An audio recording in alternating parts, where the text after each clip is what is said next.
I now declare that this board does now adjourn from the closed session at 3:31 p.m. So I now call this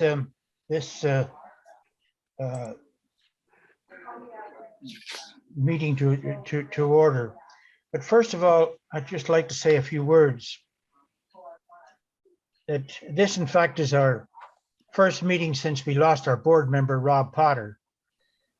And on behalf of the Blue Mountains Public Library Board and the staff, we extend our sincere condolences to his wife, Linda, and the family, as well as to those who have been lucky enough to work closely with Rob over the years.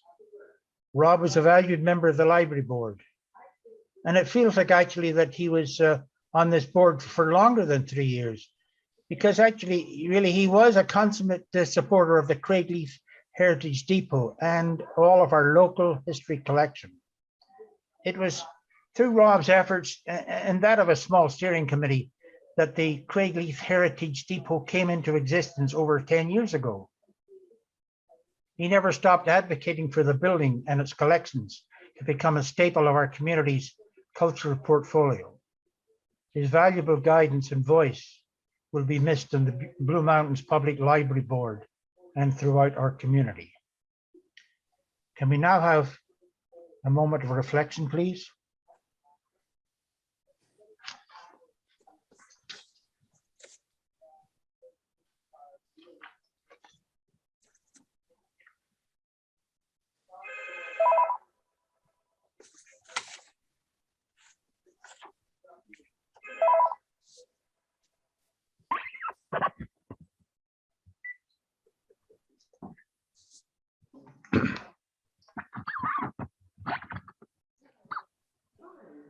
Thank you. Okay, I will now read the Indigenous Acknowledgement Statement. We would like to begin our meeting by recognizing the First Nations, Métis, and Inuit peoples of Canada as the traditional stewards of this land. The municipality is located within the boundary of Treaty 18 region of 1818, and this is the traditional land of the Anishinaabe, the Haudenosaunee, and the Wyandot peoples.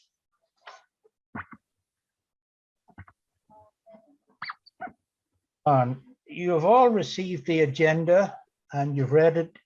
May I have someone move that this agenda of November the 18th, 2021 be approved as circulated? Are there any, excuse me, before that, are there any items anyone would like to add to this agenda? Hearing none, go back to what I was saying, that we approve it as circulated. May I have someone to move it, please? Seconder? Dorothy. Oh, Dorothy, yeah. Your picture's not there, Dorothy, so missed you. There we go. Okay, all in favor? Carried.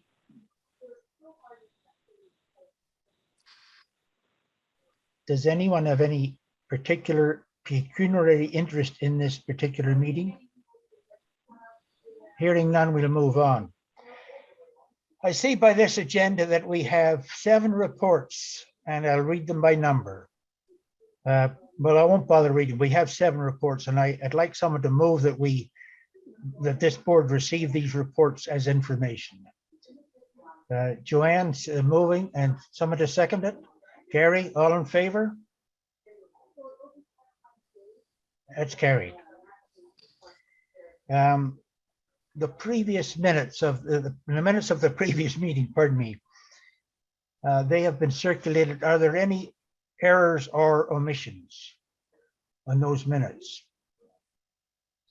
Hearing none, can I have someone move that this board approve as circulated the minutes of the October 21st, 2021 board meeting? Well, I need someone to second it, otherwise we don't move. Joanne?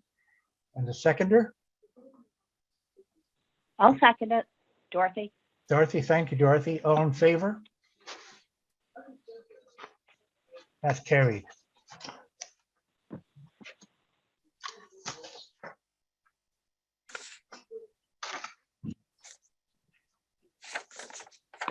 I don't think there is any business arising from the minutes. Through just have one comment though. I Yes, know of course. on the minutes, there's the comment that we about the registration, lack of registration for the rural services thing event. And I think we need to further test the question of more rural services. I found the statement in the minute a bit strong about that kind of answered the question. And it probably isn't about a facility, but it's about what type of pop-up library or what other services might we look at. So I think it's a question for the working group to consider and also to bring back then to the board meeting as part of the strat plan. We did have a general topic meeting that happened at Ravenna Hall, and there were 2 members of the community that were present for that. Okay. So it didn't focus on rural services, but obviously being rural members of the community, they did take the opportunity to speak on those. Mhm, mhm. Okay. Yeah. All right, moving on. We have no deputations today. We do not. No No public uh, input. No one is present. No one is requested, and no correspondence. Maybe nobody likes us. Okay, moving on to item F, if I may. Sabrina, I think I'm back to you again. I need your report on this admin 21.30. Certainly. Thank you. So our first report is on the Action Plan 2021 update. We are at just about 77% complete. Many of these will be done right in the last month because they're ongoing through the year. We are aiming to have about a 96%. Depending on some financial matters, it's really a case of if we hit that. The question at this point is things that we're trying to purchase, we're having problems with procurement because many of the companies are very far behind on availability of products. So if we don't hit that number, it has to do with our procurement matters, and we'll then be asking the town to roll over some of those funds from the 2021 year into the first quarter of 22 to be able to finish those off. That is a request. It is not guaranteed. So we'll be hoping to be able to roll those matters over. Outside of that, if anyone has questions, the report is here and I will certainly take questions. Are there any questions of Sabrina? Laurie? I'm just wondering about the OLA boot camp. We would normally, I think it's OC 1.5 schedule reps, but maybe we don't have to do that because it's virtual again, and that can be done much closer to the date because it's a February date normally. Yes, so it's actually the OLA has been pushed back a week. So we'll definitely be able to make those decisions at the January board meeting. At this point, I will be doing another institutional membership, which means any members who would like to attend from the board certainly can. There's no limit. We don't usually do that, but during the virtual years, it allows more staff to actually participate and more board members. Thank you, Sabrina. Unless there's anybody who knows that they want to do that at this point that we can look at. Okay. All right, moving on to F2. Laurie, I'd like to hear from you if I can, since you are the chair. Yes. So you've got the report in front of you.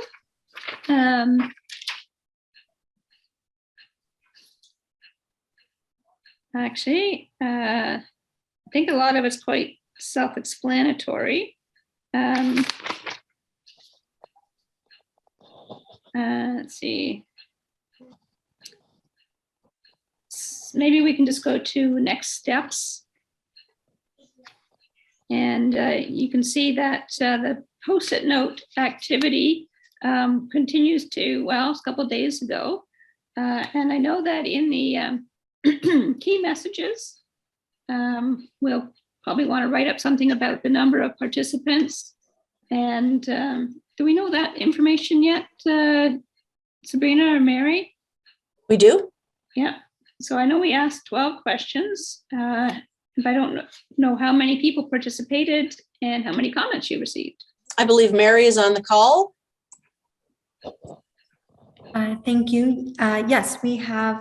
So we have had 483 participants in our Post-it note activities, and we are still tallying the number of comments. It is overflowing. And so we're doing a soft close over the next day or two. So folks can still come in and add check marks to Post-it notes. And so those numbers will probably continue over the next day. But yes, we are expecting it'll be quite a tally. Mm-hmm. Okay, so you got 1,200, I know, about a week or two ago, so must be quite a bit higher.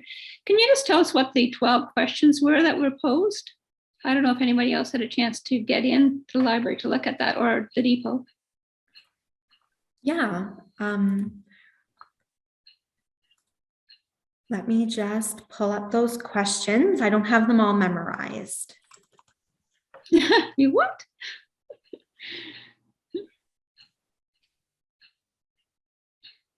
And while you're doing that, I'll just note that we've already had a brief conversation about our the community conversations. Oh no, we didn't. We each had some community conversations of our own.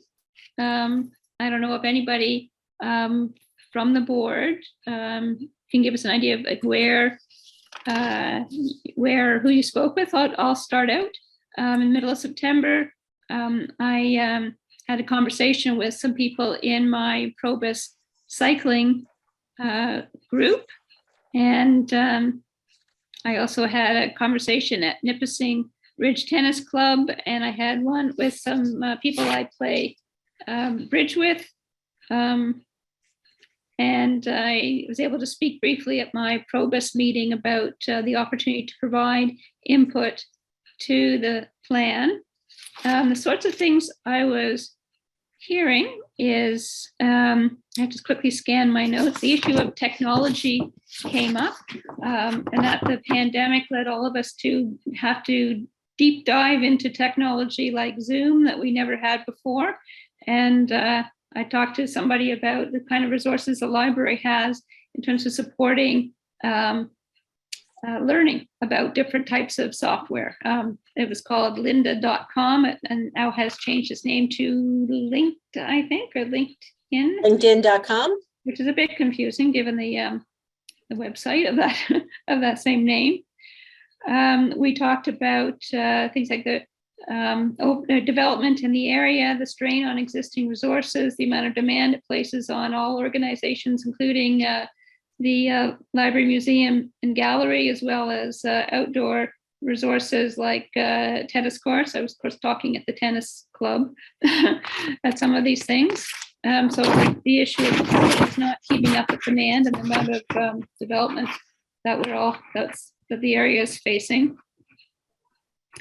Actually had somebody offer to do some pro bono work in one area, and made some suggestions about high interest, low vocab digital material for adult learners. Discussions about ebooks and the demand on ebooks now, and because for a time you couldn't get into the library at all, and wish to maximize titles and copies, which will always be a challenge for us. Another conversation around technology and needing more help for that. The Library of Things was a very popular concept that came up in one of the discussions. Somebody noted that they had borrowed snowshoes last winter and were delighted with the ability to do that. What else? There was a question of not being able to find the library and being aware of the depot, but not much in the way of library service there. And the fact that there was a library in Thornbury, but they didn't know where. So of course I described where, and we talked about the need for signage, and that kind of fed into the whole question of a new residence package. because this was somebody that's a relative new person to the community, and it would like to be able to access the library, but didn't know where it was. So those were the sorts of comments I heard. I don't know if anybody else has had a chance to have any of these conversations or anything that you've heard in particular from those. And while you ponder that, maybe we'll go back to Mary and your 12 questions. Thank you, Lori. Our questions, we had some questions, they were divided into different sections. And so we had a few questions about our board and governance. And so they were, what priorities do you believe the board should include in the strategic plan? And the new board will be selected by council in fall of 2022. What skills should applicants be able to demonstrate? Another section was around programs and services. And those questions are, what programs and services could we offer teens, for children, for families, for seniors, for adults, for businesses, and for you? What lectures or events would you like to see within the town of the Blue Mountains? And we want to reach our community where they live, work, and play. What types of services could we provide outside of our facilities in rural locations, as pop-ups around town, and as homebound services? Another section was around our collections, and libraries are more than just books. What kinds of items would you like to see in our library of things? We had a section on our museum. What experiences, environments, and opportunities could the museum provide? We had a section on our facilities. How can we improve the space in our facilities? And how can we improve our outdoor spaces? We had a section on technology. A core function of libraries is to foster innovation through technology. And what technology and tech workshops could we offer? We also discussed social media. And so what social media sites would you use and would you like to see BMPL on? We also asked around a section around, please don't change this. And so what's the best aspect of our GLAM, our gallery, our library, our archives, and museum? We asked also at the end of this posted activity, is there anything else? What didn't we ask that you would like us to know? We also had a kids station as well, where we asked them to draw pictures or to write down comments of what they would like us to include in their dream GLAM, gallery, library, archives, and museum. We also had a question in our teen area for our teen and our young adults. And it was also asking them what we should include in our teen spaces and in their gallery, library, archives, and museum. And those were our questions. Great. Okay. Thank you. We're almost at the end of our focus groups. Is that correct? You guys? Yes, we have one drop-in on Saturday in 2 days for the CEO board drop-in. And we have some community group focus groups that are still planned. We have the tween this evening. That will be for our tween group, which is 11, 12, 13, 14s, pre-high school, grade 6, 7, 8s. We'll be meeting with some community groups. We have invitations out to quite a number of them. So now it's just in their hands if they choose to participate. I know that we have Rotary coming up. I believe we're going to be speaking with them in January, so it'll technically be out of phase 2, but just with the Christmas holiday, it made sense to hold off until January meeting. We're also presenting as a deputation to the Agricultural Advisory Committee at Council as another way to ask people who are advocating for that group what they think our agricultural communities could use as services and supports. So we have that one scheduled also. Okay, great.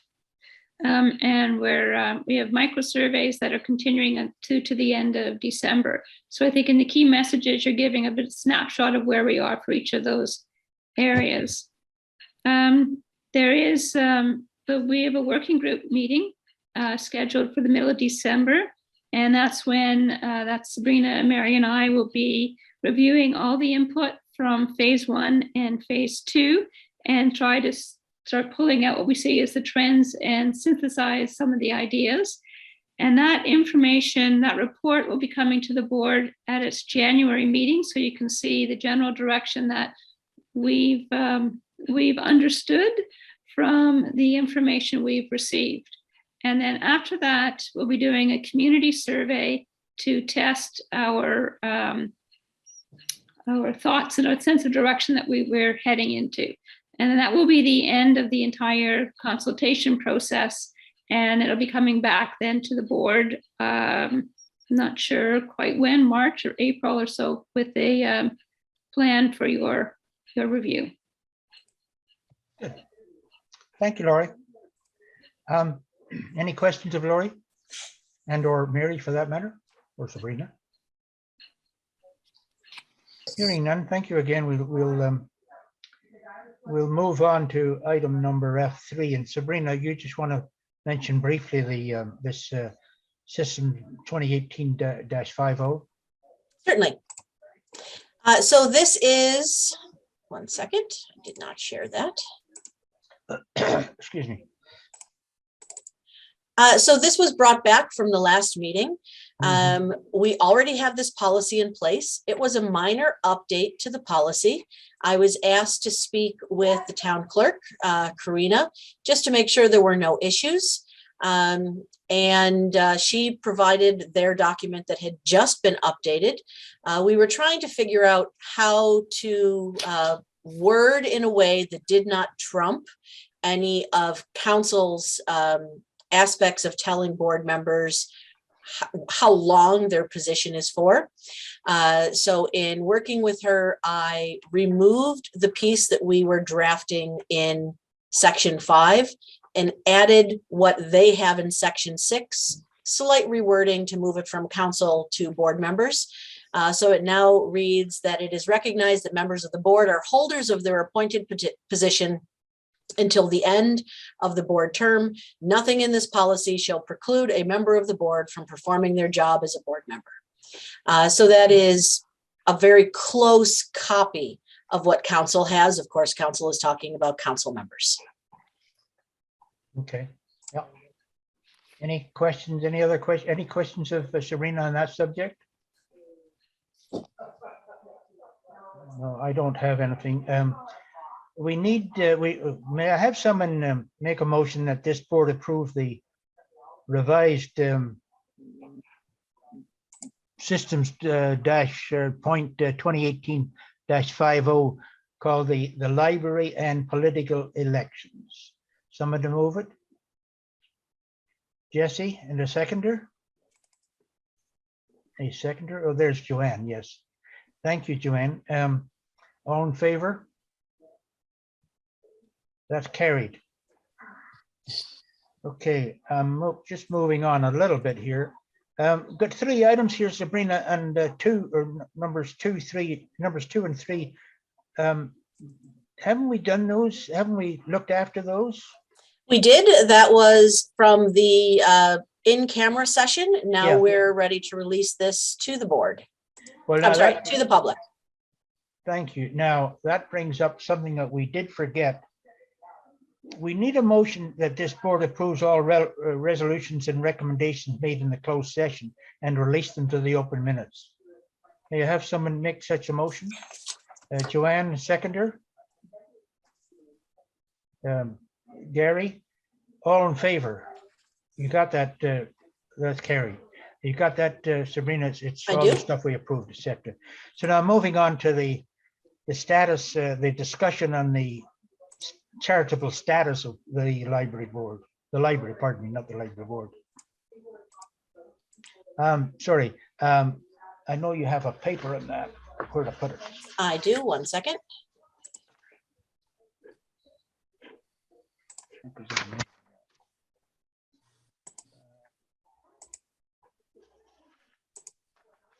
I find this quite interesting, actually. This concept, has this been around for a while?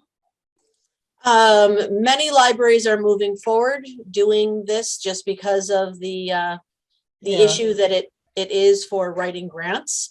Yeah, but I meant with this library. I'm not sure what you're referring Well, no, to. I'm sorry. I've never heard the subject, the item coming up for discussion before over the last 7 years. No, it has not. Okay, that's what I meant. So this report does outline some of the questions, concerns, and options by moving Blue Mountains Public Library from a non-for-profit to a registered charity. It is something that we are capable of doing as a public library, so it's not a difficult process. It's a lengthy process because you're involving CRA. I know that the town is looking at establishing a foundation, so it's not a case of trumping one over the other. It's about us being able to apply really for the grants that we need to be able to do. We currently use the town for providing our tax receipts. So from a tax receipt from a donation, cash donation, there is no change for us. It really comes down to the types of foundations that we can't apply to because we don't have our own charitable number, and the types of grants that we can't apply for on our own because we don't have a charitable number. I did list, based on the benefits of being a charity according to CRA, the points that they list and where we fall. In many of these cases, you'll see it's either not applicable to us or it is no benefit. It really comes down to the key area of us being able to provide in-kind donations, apply for our own grants, and apply to foundations. I am not looking at this as a major fundraiser. I mean, we could have worked with the town on a capital campaign. We still can. It really is for us about being able to move forward with some of these key operational pieces that we just can't do in the current confines of using the municipality to provide our numbers, our receipts. When it comes to the Ontario Trillium Foundation, for example, that's one of them that libraries can apply as their own if they have charitable status. Otherwise, they have to go through the municipality. Being approved as a library through the municipality means it needs to go to the town staff first, who make a decision if they want to apply for a Trillium, and if so, then we don't qualify. Then has to go to council, who is making decisions on whether or not the library can apply for a grant. So it does take a lot of the individual onus out of the library board in making these types of decisions. So I do believe that there is a benefit to it. Some libraries have registered a separate foundation. Having been in that situation myself, I don't recommend that. It becomes very common that a library foundation or a library friends group starts in concert with the library board, but over time they have different perspectives, different interests, and really you have a foundation or a friends group that starts dictating what the board and what the organization may and may not do over funding. So I don't recommend having a separate foundation or a separate charitable friends group. I recommend that the library board seek charitable status if we choose to move forward with that. In addition to that, it means twice the board, twice the duplication of work. The ED, the CEO tends to also have to answer to two masters. So you're answering to a foundation board and you're answering to a library board, and it becomes a bit convoluted when the two are not seeing what the direction of the organization is as a path they walk together. So I do believe that it would make sense to do that as a single organization as the library board. There is no permission that needs to be done through council, but at the same point, I would, if the board is interested in doing this, want to make notice to council that this is something that we are actively looking to do. The registration takes approximately 6 months. There would be some startup costs to be able to do that for the registration. there's not a lot of administrative costs. The big thing administratively is obviously that you are giving tax receipts out, which is not a time-consuming process, and an annual return that goes to the CRA, both of which I've had to do in the past. So it is not a learning curve to be able to do that. Thank you, Sabrina. On a personal note, if I may, I find this report of yours actually quite very explanatory and quite, it brought, it explained everything that I wanted to know there. Does anyone have any questions, or Jesse?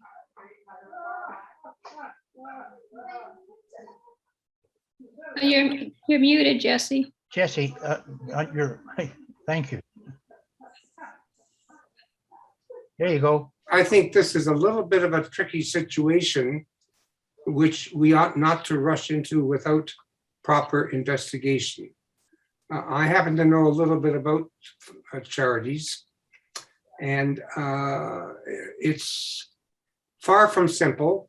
The reporting requirements are very strict and quite extensive. Mhm. It is not so cheap to operate a charity. I'm wondering whether any opinion has ever been obtained from a qualified chartered accountant or a qualified legal opinion as to the pros and cons of converting this library into a charitable situation. Sabrina? We have not gone through you, Mr. Chair. We have not sought any legal opinion. I know it is a pretty standard thing that libraries do regularly. The most recent was Stratford, who made their switch in 2018 after the charitable law changed.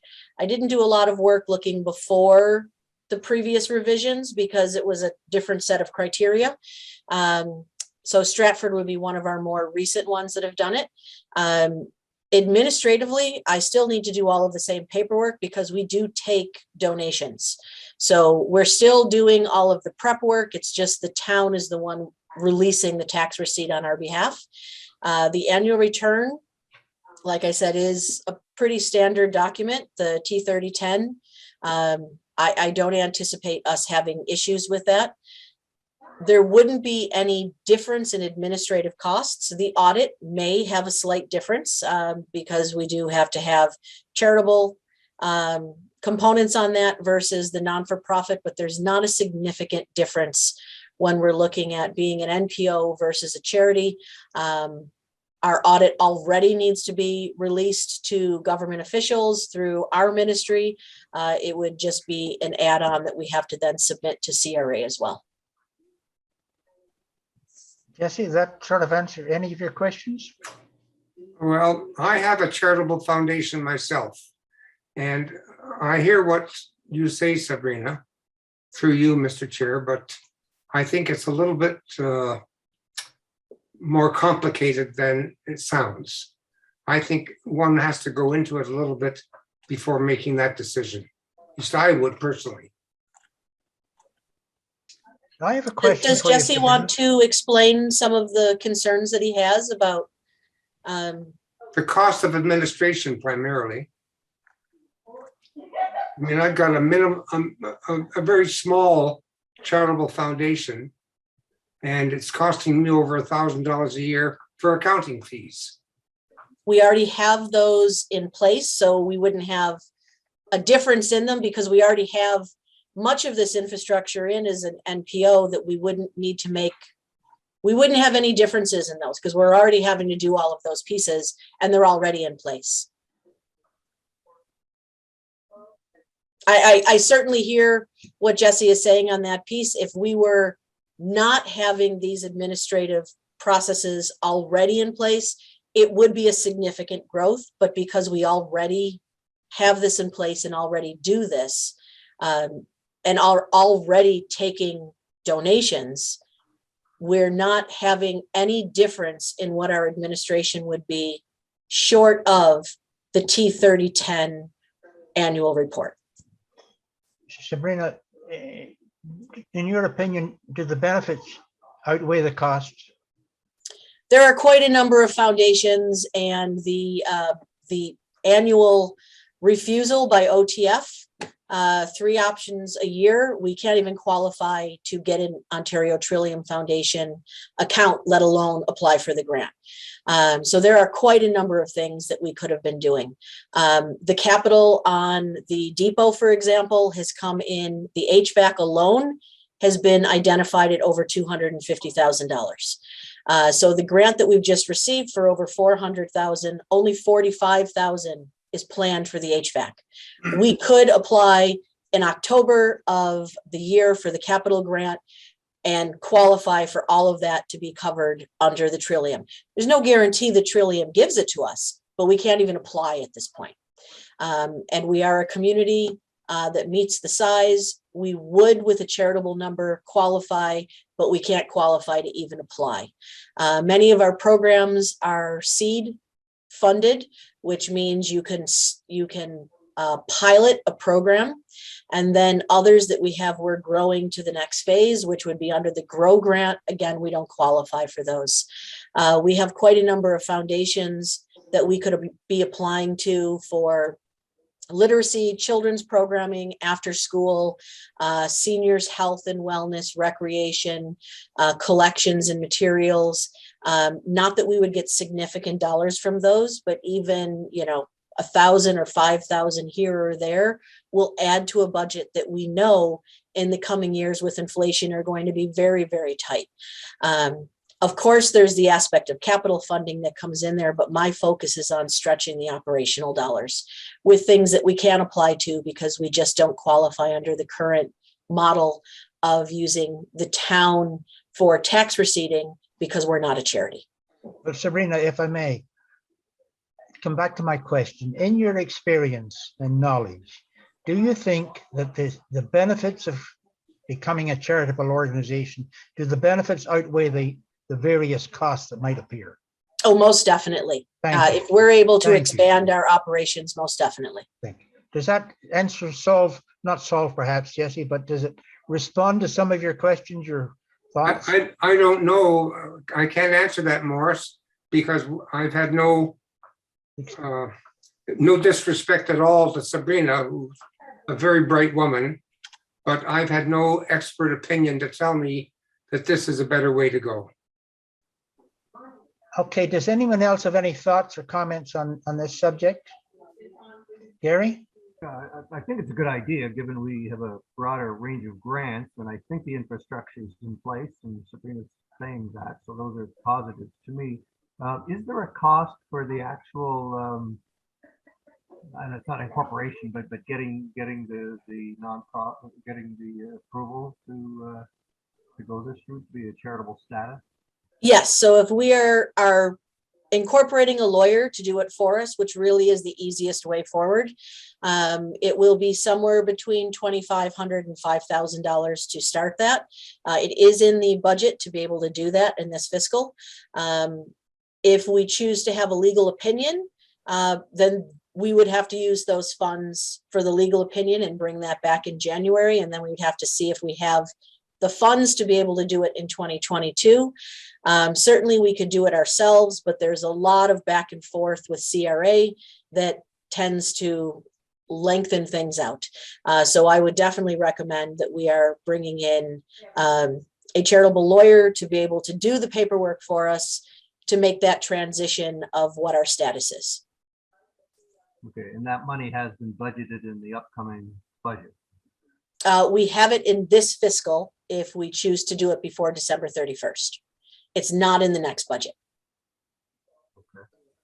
I mean, we could certainly put it into the next budget, but it would be pulling away from other things. We have funds in this fiscal if we want to do it.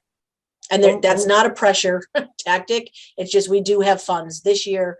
The board did not use all of the board's budget in this year, so we do have that if we choose to move forward. So in fact, Sabrina, if I may, you're looking for a decision to proceed like today, tomorrow, whatever, So I am. We it's do not have the expense this money. year. Yes, we do not have the funds earmarked in 2022, and we would have to find cuts to make those funds available if we were going to do it next fiscal. Now, I'm behind you all the way, but you know, you're asking us to spend money now. You can do it within the budget, of course. But for a specific reason, should we not put a cap on that, that subject? If you would like a legal opinion, again, the funds are in this year, so we would have to make the decision if you want a legal opinion as well. We can, there's no rush. If you want to do it in 22, it just means that we will have to find the funds in the next year's budget to do that. Now that we've muddied the waters completely. Jesse, yes. Is it a legal opinion or a chart, an accountant's opinion that's required? We don't need either. That's only if the board wants that instead of moving forward. We don't need a legal opinion But or a if you were charter. to, if you were to choose one over the other, which one would it be? That would depend on the board. I'm not advocating for either. Joanne? You're ducking the question, Sabrina, but that's okay. Joanne? No, I mean, if the board would like to have, whether it is the legal opinion of how to move forward or a chartered accountant's opinion on what the benefit is, we can do that. I don't feel that it's necessary because it's something that public libraries are qualified under the CRA. So that's why I wasn't advocating for it. Can you find out from one of your colleagues in the other library boards which have done this, whether they or any of them sought or obtained any expert opinion before taking that step? I know that Stratford did not. They did incorporate a lawyer to be able to file for them, but there was no legal opinions Well, prior. I'm in favor of that. Hold on, Jesse. Joanne has something to say. Some years ago, the public school for which I worked got a charitable number. And we used those funds to expand the library collection. And again, it possibly because there was more staff involved than Jesse's foundation, it was not a problem and we did reap the benefits. I'm familiar with the operation of Stratford Library, and I know the CEO there to be quite, like ours, outstanding. And if that's been up and running for 3 years, it seems a validation for me. Personally, Jesse's comments notwithstanding. And if I may, Mr. Chair, Stratford had a foundation for decades, I believe. And actually in 2018 folded the foundation and then opened up the public library as a charity because they were running 2 boards and it seemed like it was duplication of efforts, work, and time. So that was how they made their switch in 2018. So let me try and summarize this. Jesse, I seem to sense that you're a little against this sort of decision. No, that's not so. I'm just being very cautious. Okay, I don't know what the implications are. all right. And you were also perhaps suggesting that Sabrina find out the exact cost of doing No, this?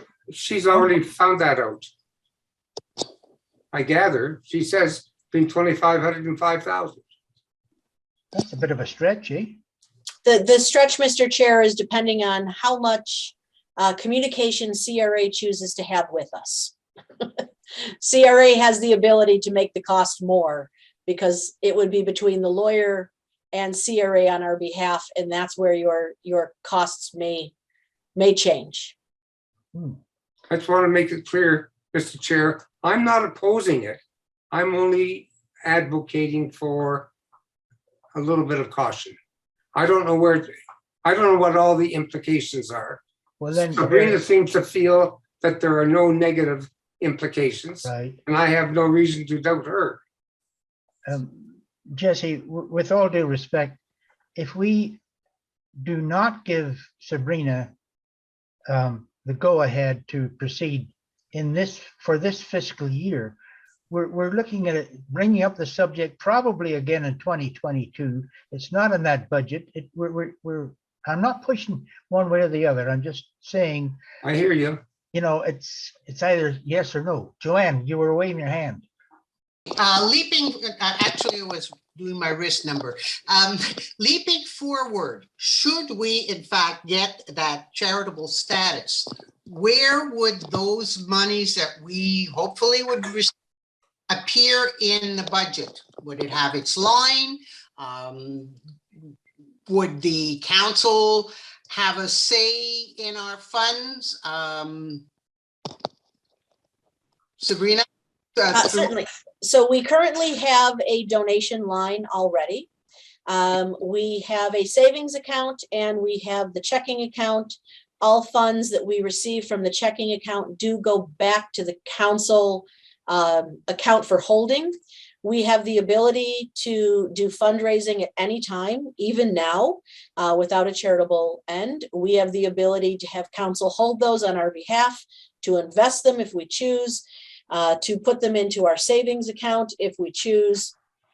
Given that these are operational dollars that for the most part I'm looking at doing, it wouldn't be a case of retaining as a surplus. And even if we did have surplus, it's not an issue. It's written into our agreement with council that we may hold surplus. So it wouldn't negatively impact us. Given that we are looking at most of these pieces being operational or immediate capital expenses, they would flow into our account and be used to pay our normal bills in that way.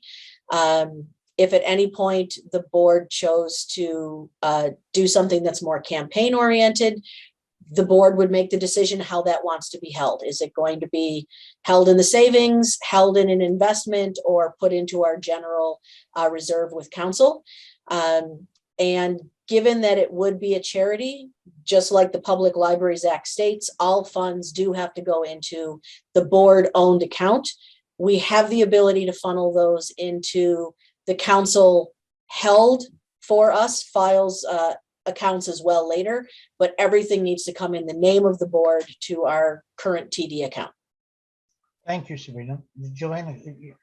A further question through the chair. Should it not work for us in the future, can we divest ourselves of our charitable status? You can. There's a few things that need to happen when you're doing that. Similar to the Public Libraries Act, which talks about if you are to dissolve, what you need to do. Funds do need to either be spent in full, or you need to give to a qualified donee. A qualified donee has to be determined by the CRA. Certainly, if the board feels that that is an eminent matter, I would say most definitely don't move forward with charitable status, because that's a pain. But if it's something that ever came up in the future, it would just need some planning to make sure that funds were distributed appropriately. And a qualified donee is not somebody that we determine. A qualified donee is determined by CRA, unless it's a case where the qualified donee is us with a new name change. Then we can give the funds to, like if Blue Mountains Public Library became a new name because of a future amalgamation of the town, for example. There's simple tasks in there that you can do. But if you shut down, you have to work with CRA. Thank you. Laura, you've been quiet. Well, I had a question about this last piece. Does our HST status change by becoming a charity?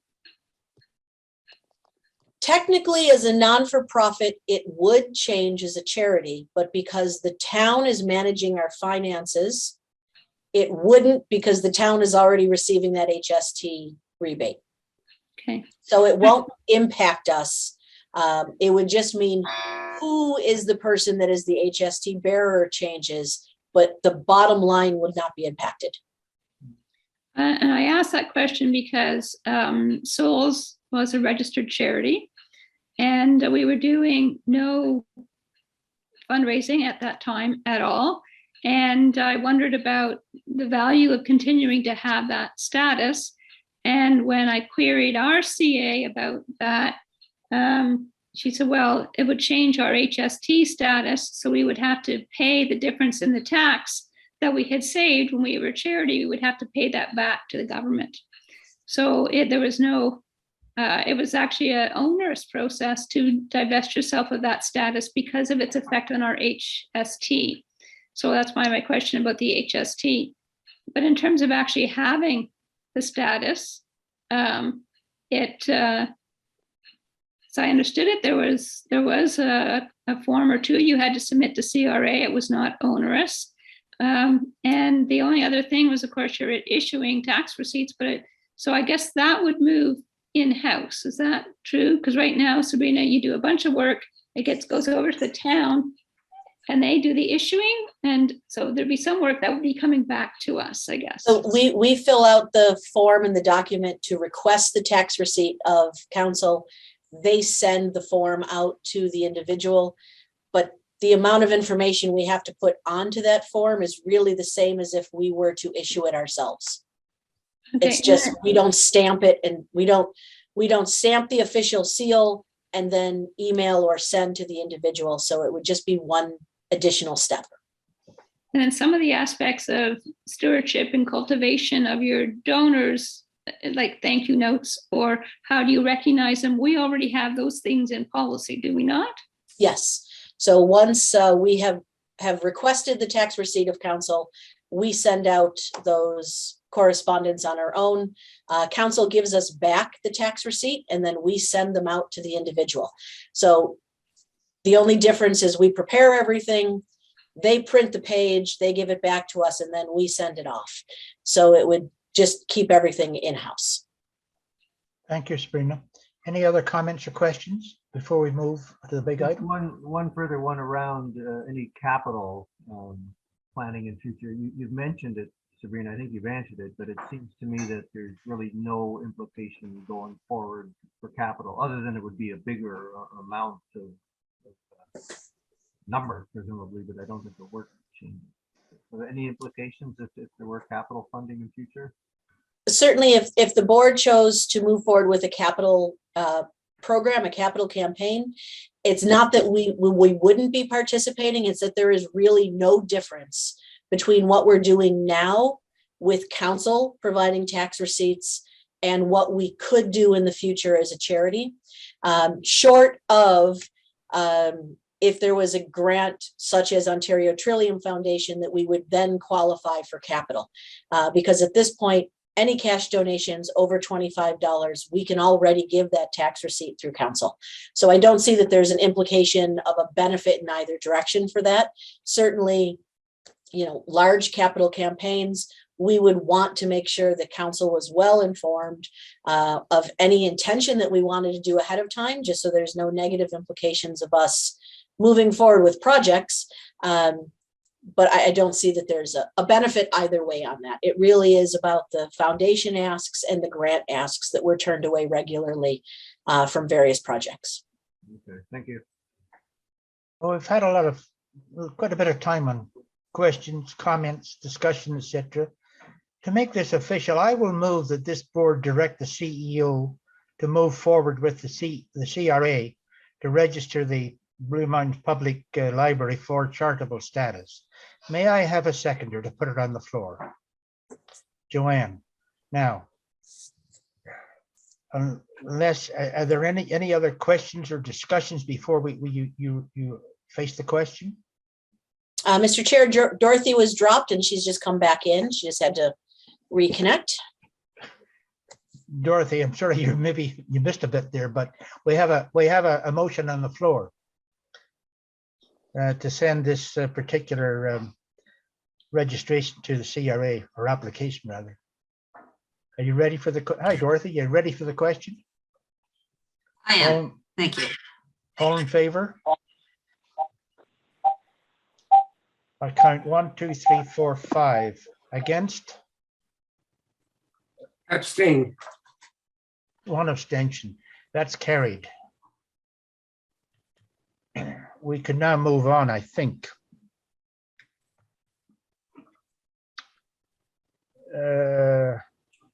Back to you again, Sabrina, different subject. I guess we're talking about either vibrant spaces, or I'm not sure what is in there, nothing. Oh, we don't have any reports for Vibrant Spaces. I Thank do you. have the Next one, yeah. CEO update. I will Yeah, put please. that up for you. Thank you.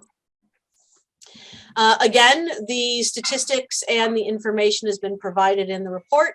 If anybody has a question, I am more than happy to answer questions. A few sort of key things I can't remember if we were able to say, but our apple harvest had success with outstanding numbers in the initial views. We also had a few more awards that have come in. The Dorothy Duncan Public History Award was received. And really important was that we were one of the 3 finalists, so second place or third place in the country for the Governor General's History Award for Excellence, again, for the Real History Program. I know it wasn't a win, but to be second or third in the country is quite an accomplishment. So we have given a lot of kudos to our team for that. Again, there's some information there about our surveys that are out, and you can see that we had 26 views for last month on Facebook and 20 views on YouTube.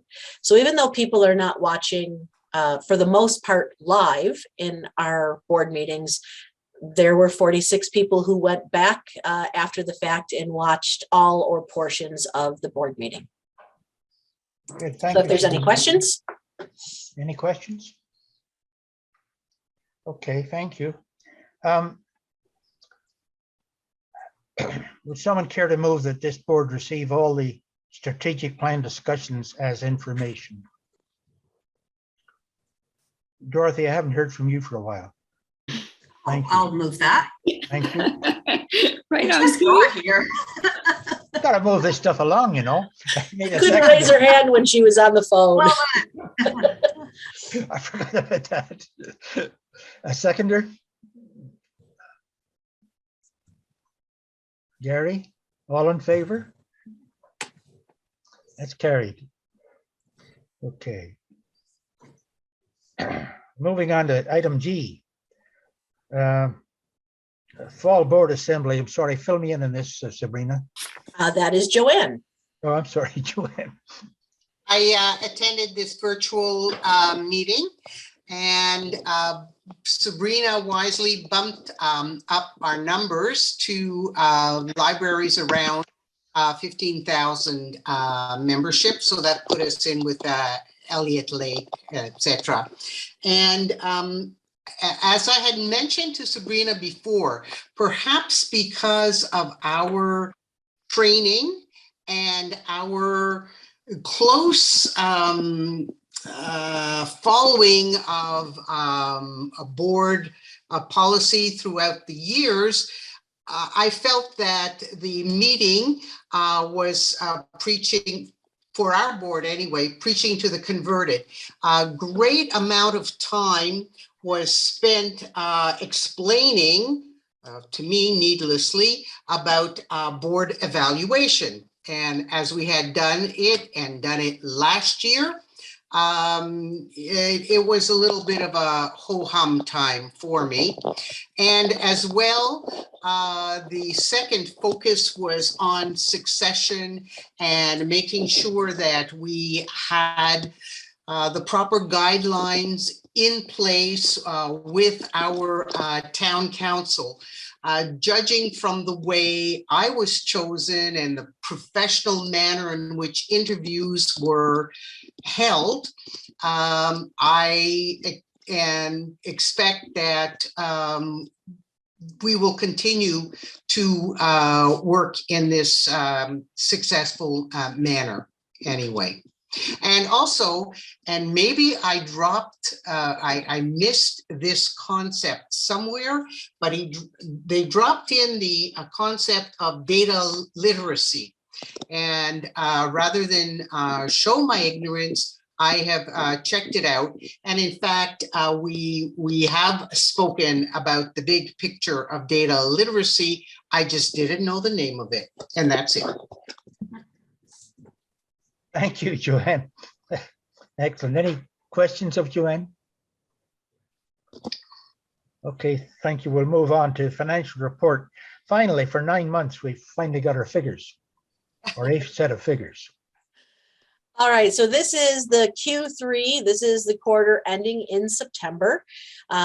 We do know that the fourth quarter tends to be a bit late because of you can't really close anything until they're ready to go into truly closing out the fiscal, which happens usually towards the end of January instead of the early January. So I don't anticipate we'll be getting our fourth quarter until probably our March meeting. At that point, it'll be an unaudited report before the audit comes in April or so. So you can see we had quite a number of successful grants, all of which having to do with student wages, students being high school students, college students, university students, and then those who are not in school but are under the age of 30 for internships, which are longer, ranging between 16 weeks and 27 weeks. So far, we have received over $81,000 in those.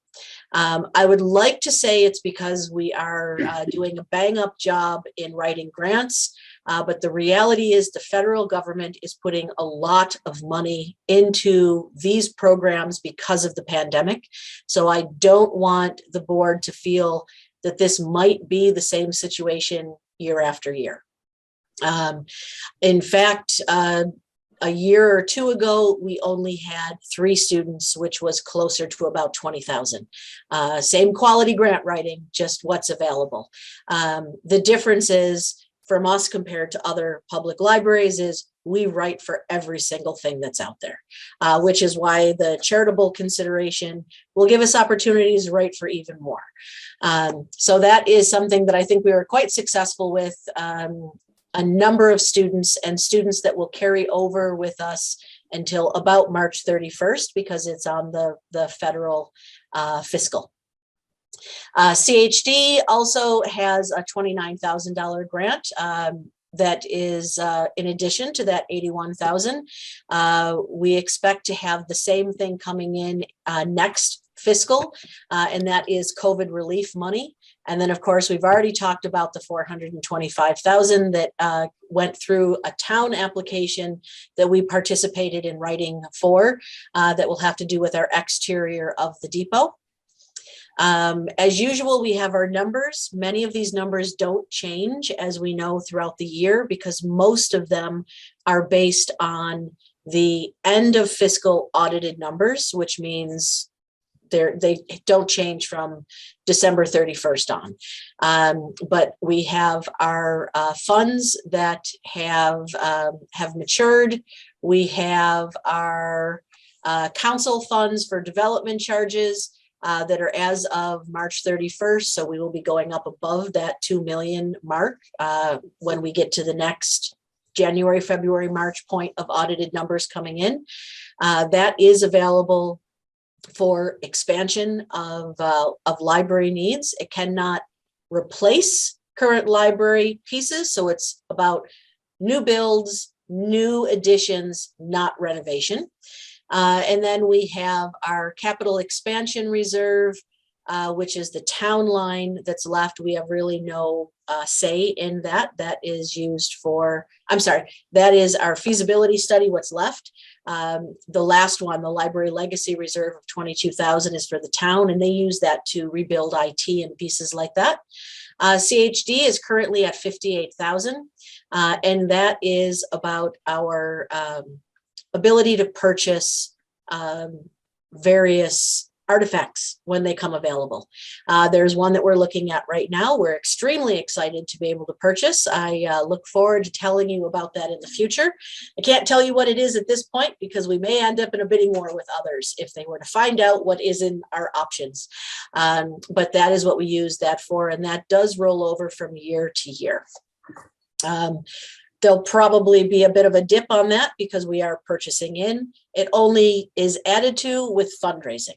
So as we fundraised in previous years, it's gone up from about 31,000.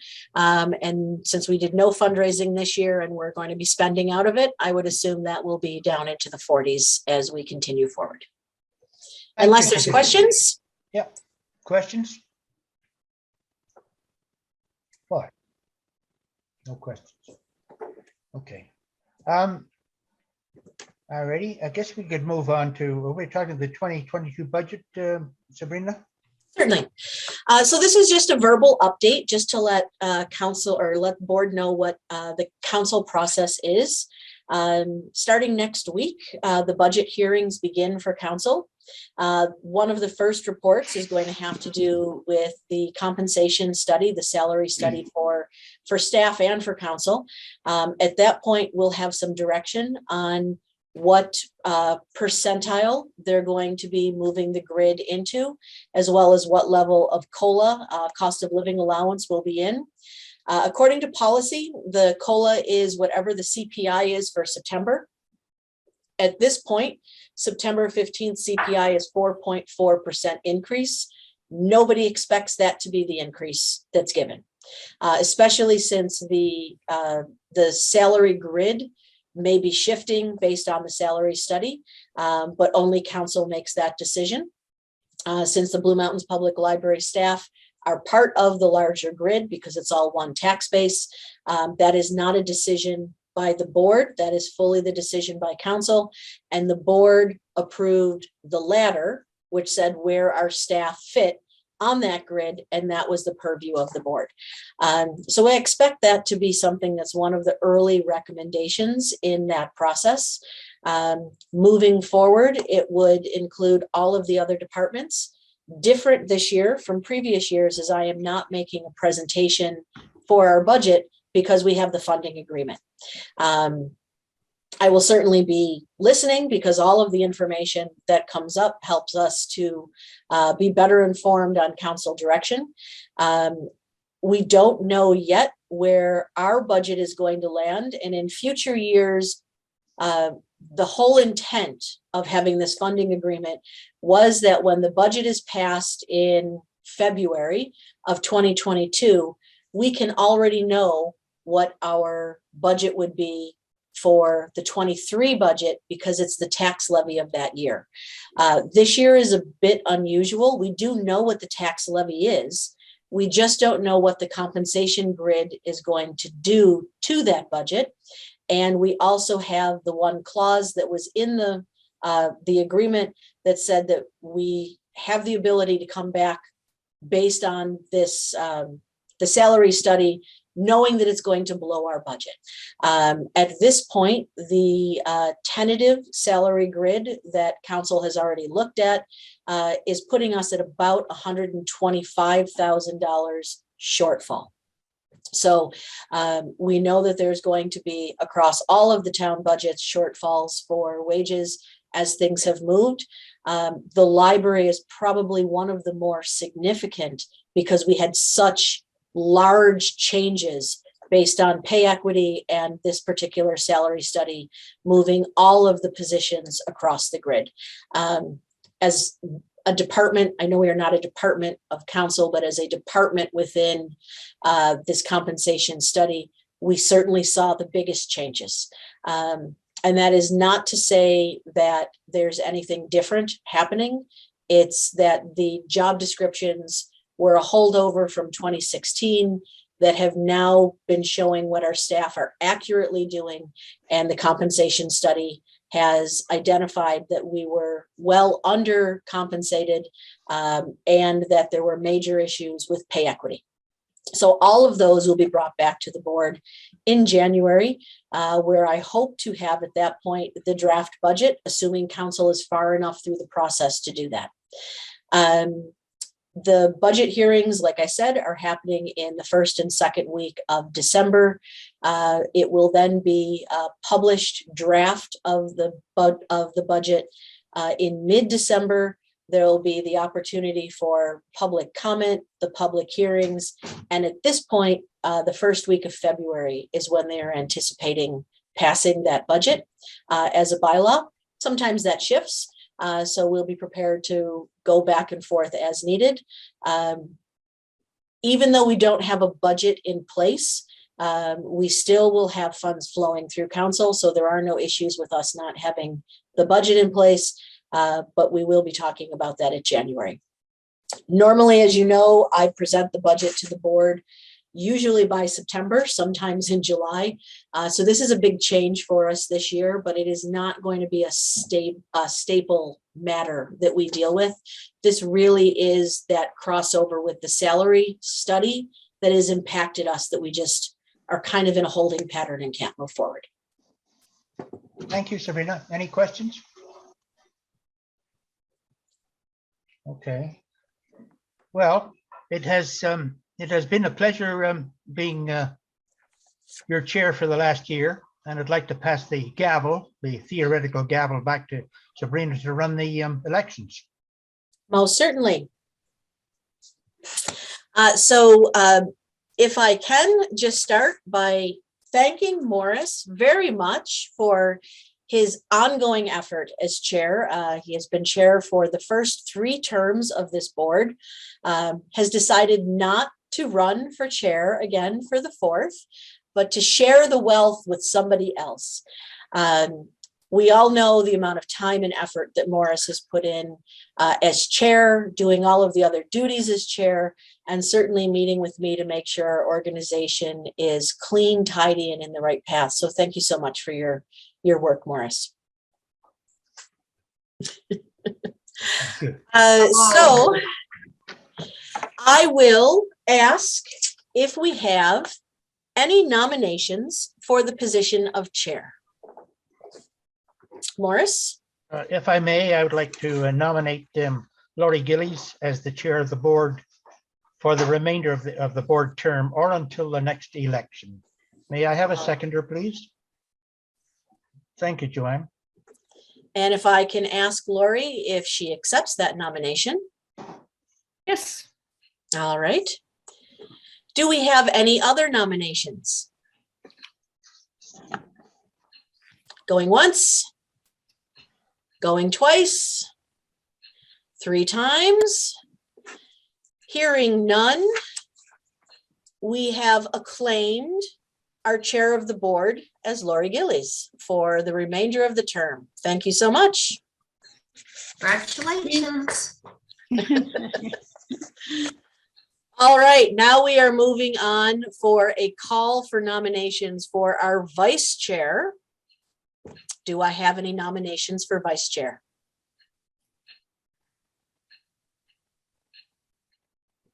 Come on, somebody has to speak. Laurie? I'd like to nominate Morris as vice chair. Do I have a seconder? Second that. I see Jesse first. Morris, do you accept that? Yes, I will accept that. Cheers from the gallery. And Morris accepts his nomination. Do I have any other nominations for vice chair? Going once, going twice, 3 times. And once again, we have acclaimed our vice chair as Morris Pepper. Excellent job. So Well done. we do not need to do the votes on there since both are acclaimed. And thank you so much for our previous slate of chair and vice chair and our new chair and vice chair. And I will turn the gavel over to our new chair, Laurie Gillies. It's a bit like a dance, Morris. We just did a do-si-do. Yeah, there's that. Which makes me very happy because I don't have to change banking signatures. Yeah. Oh, I didn't even think about that. Yes. Well, let me add my thanks to you, Sabrina's, to you, Morris, for all your work over the last 3 years. And I hope I managed to live up to your standard. Very well. and also to thank the board for your confidence in me. So I think we're just into the roundtable discussion. If there's anything anyone cares to bring up. I have a few options, but I'll let board members speak first if they have any. Why don't you jump in, Sabrina? Okay. Just as an update, I probably should have put this under our new business, but I'll put it here. November 29th, council meeting will be appointing a new board representative. At that meeting, they are actually accepting officially the resignation of Rob Potter from the board. It's a strange way of doing it, but that is the protocol. So at that point, then they will be appointing a new member to our board. So I don't anticipate having our new member present until the January meeting, since at this point we have no December planned. But if you feel like watching, it'll be live streamed. And if you miss it, I will be sending out who our board member is right after that meeting. Another reminder is our last drop-in for the board and CEO drop-in is Saturday. So certainly if anybody is listening, we certainly hope that you'll take that opportunity. Another drop-in having to do with Rob is a memorial drop-in that's going to be happening at the Marsh Street Center on December 3rd, Friday, from 1 until 4. It's not a start memorial service. It'll be drop-in so that they can keep their numbers going. So if you would like to participate in that, certainly something to consider. We did, as a board, make a donation as requested by the family in lieu of flowers to the Marsh Street Center. So that was something that came in the name of the board. And then the last piece is this Tuesday coming is Giving Tuesday. So if you're not familiar with Giving Tuesday, it was started in 2012. It came to Canada in 2013. And it's supposed to be a day of giving following the consumerism that happens US Thanksgiving, Black Friday, Cyber Monday, and then on Tuesday is about giving to your charitable organizations. So we are participating in Giving Tuesday this year. If anybody is looking to make contributions for tax receipts, Giving Tuesday, right up until the end of the fiscal, we do provide tax receipts for any cash donations. So we would just like to encourage our community to think of us when they're making their donations. Thank you. Are there any other comments around roundtable before I move on?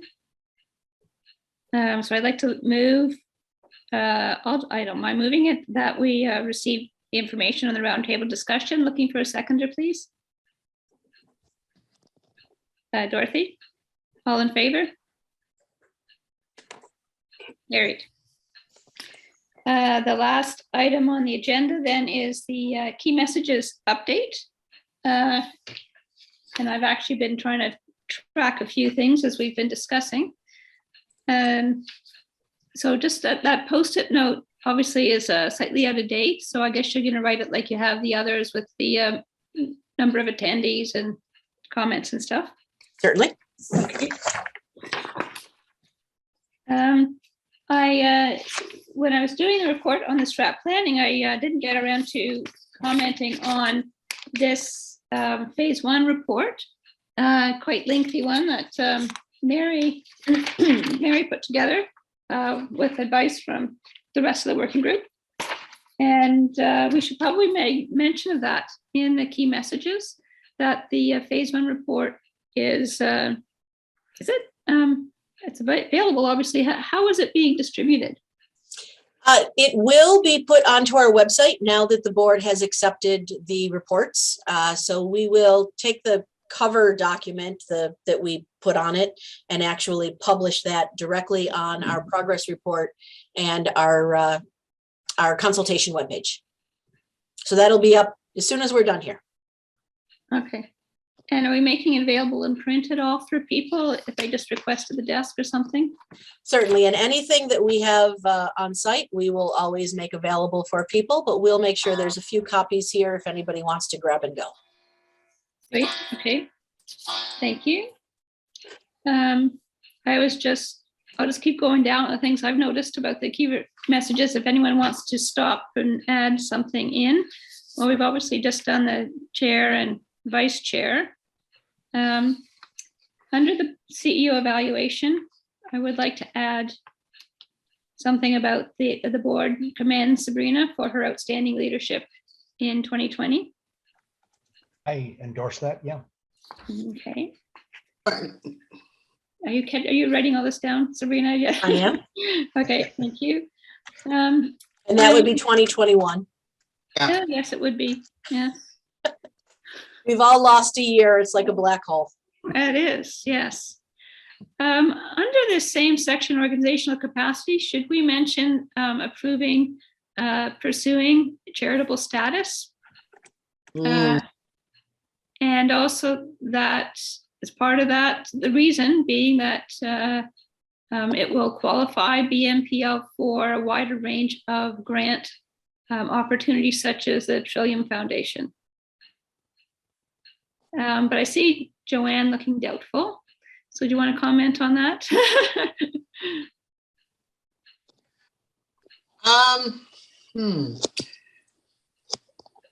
I suppose it's all right. I just don't believe in counting your chickens before they're hatched, but I suppose that it is something that is going to in progress. So yes, it's fine.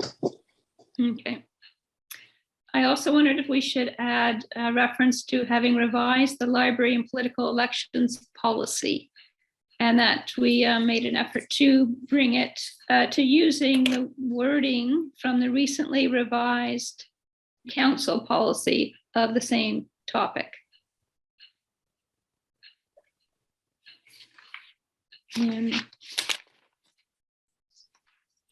those were my additions. The only other thing I noticed that there's a bullet under vibrant spaces that has nothing under it. Expand on-site digital lab computer access. And a colon, but no content. So I don't know whether the bullet comes out or the content goes in. Nope, I will add that on. I apologize. I started writing and I must have missed that, but that will be dealing with our teen section now having the creator space materials between our teen section for anybody who would like to book time on it. So it's a little bit more accessible. It's out of the boardroom. It brought our boardroom back to be a rental space and a boardroom space.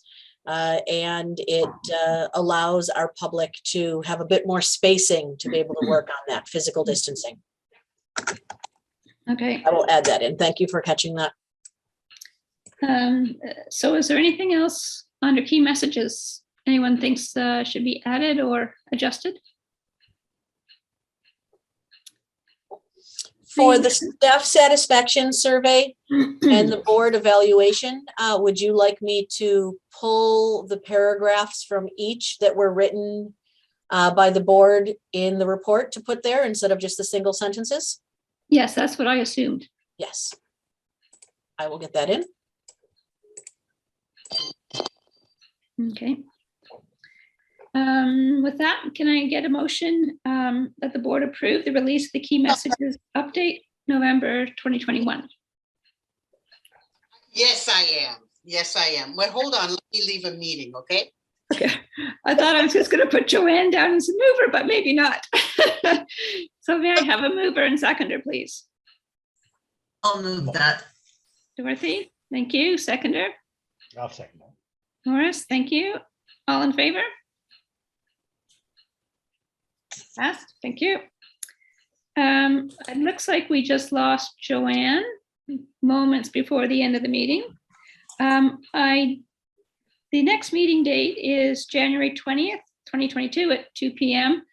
The last board meeting, I think it was, we decided that we would continue virtual meetings until the end of this year and then decide sort of meeting by meeting, I guess, for next year, how to proceed. So I'm looking for direction on how you would like to handle the meeting in January, continuing on Zoom or meeting in person? I vote for Zoom. I would vote go back to for in person as soon as we can. I would be in favor of in-person, subject to monitoring the Yeah, yeah. the COVID numbers. Okay, I'd like to suggest we stay on Zoom until we have our boosters. Some people may already have their boosters. You're going to check my arm, Dorothy? Yeah, roll up that sleeve. Perhaps we should then say we'll until the end of March, we'll continue with Zoom. Okay, too bad we lost Joanne, because I would have been interested in hearing her perspective, because we ended up with 2 people saying Zoom, 2 people saying in person. I'm watching to see if she pops back on. She may have lost power, or she may have just not realized that she was just booted off there. Could we leave that, Lori, until sort of you and Sabrina decide if it's safe or whatever? And put the option out on the by email? Would that be a feasible suggestion? We can tell me if this is inappropriate, but you mentioned, Dorothy, people having their boosters. I'm getting mine tomorrow. I'm in double AZ, so we're among the You're so early lucky. crowd. Yeah, so I don't know, depending on how quickly they open up boosters, we could all be done by March or whatever. Yes, Jesse. I agree with what Morris suggested. We don't know what the situation is going to be in January in terms of the number of cases or of any increase in the illness, booster or no booster. So I would prefer to defer that decision and let that decision be made between you, Madam Chair, and Sabrina. Okay. Everyone okay with that? Yep, that's good. Okay, then that's what we'll do. Thank you very much. Anything else we need to say before I adjourn the meeting? I would just make comment that Morris always had us out by 5 o'clock, but And what time is it now? I was, Oh my God, it's 5:06. I'm late. We did warn this might be a long one because we had so many items that had to be dealt with just in kidding. camera. All the evaluations. Okay, well, thanks very much. And I will adjourn the meeting as of 5:06. Thanks, Thank you, everybody. Happy Thank you. holidays, everyone. Happy holidays. Happy holidays.